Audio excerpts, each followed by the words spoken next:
साथियों नमस्कार, स्वागत आप सबों का। बिहार एसटीईटी को लेकर के अभ्यर्थियों का ये प्रश्न कि नोटिफिकेशन कब आएगा, क्या प्राथमिक की भी बहाली आएगी, शारीरिक शिक्षकों की बहाली कब होगी, इन सबों का प्रश्न का उत्तर देने से पहले आप शिक्षा मंत्री का ये बयान पहले सुनिए, फिर हम बात करेंगे। काफ़ी कुछ आप लोगों को स्पष्ट हो जाना है। 86 पद जो शारीरिक शिक्षा एवं स्वास्थ्य अनुदेशक का है, उन पदों की स्वीकृति हम लोगों ने दे दी है और किस जिले में कितने पद जाएंगे वो भी हम लोग कर चुके हैं।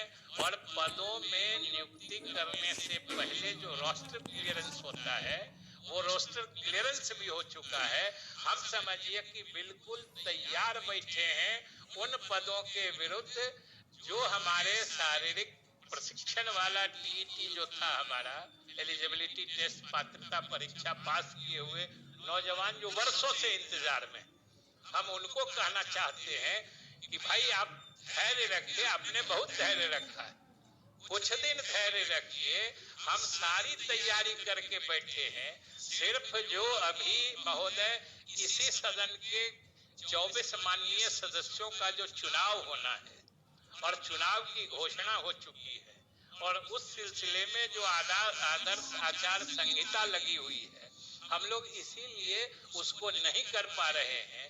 और ये आदर्श आचार संहिता हटी, समझिए उसके अगले एक सप्ताह के अंदर हम लोग नियुक्ति की प्रक्रिया शुरू कर देंगे।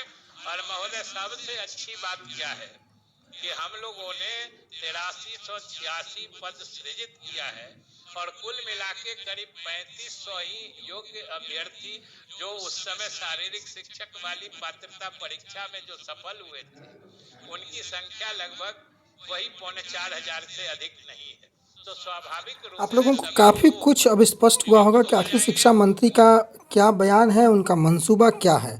बिहार में शिक्षकों की बहाली, 2-3 बहाली, एक शारीरिक शिक्षक स्वास्थ्य अनुदेशकों की, प्राथमिक शिक्षकों की बहाली, माध्यमिक और उच्च माध्यमिक की बहाली, इन सभी की बहाली अटकी पड़ी है। अगर आप शारीरिक शिक्षकों की बात करें तो शिक्षा मंत्री के बयान से यह बात स्पष्ट होता है कि अप्रैल महीने में, क्योंकि 7 तारीख तक जो है या 11 तारीख तक विधान परिषद की चुनाव की जो रूपरेखा है वो पूरी तरीके से ख़त्म हो जाएगी।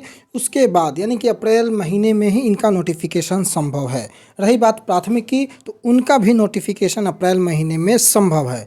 लेकिन माध्यमिक और उच्च माध्यमिक को लेकर के प्रक्रिया स्टे लगी हुई है और उम्मीद है, जैसे कि जो खबरें हैं, कि अप्रैल के प्रथम सप्ताह में कोर्ट का जो भी निर्णय होगा वो सामने होगा और उसके बाद 7वां चरण माध्यमिक और उच्च माध्यमिक की प्रक्रिया भी किस दिशा में आगे बढ़ेगी वो बातें स्पष्ट हो जाएंगी।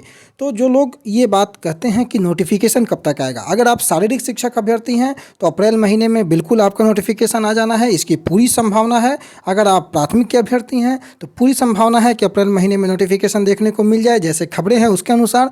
लेकिन अगर आप माध्यमिक उच्च माध्यमिक के अभ्यर्थी हैं तो आपको दबाव बनाना पड़ेगा, तब जाकर के आपके लिए नोटिफिकेशन अप्रैल में संभव है। अदरवाइज शिक्षा विभाग चाहे तो कोर्ट के स्टे के नाम पर बहाली को लटका सकती है, इसमें कहीं से दो राय नहीं है। इसलिए दबाव हमने लगातार बताया है कि नोटिफिकेशन के लिए बनाना होगा, ताकि शिक्षा विभाग अपने जो भी मंसूबे हैं उसको पूरी तरीके से लागू ना कर पाए, उसमें अभ्यर्थियों का दबाव काम आ जाए।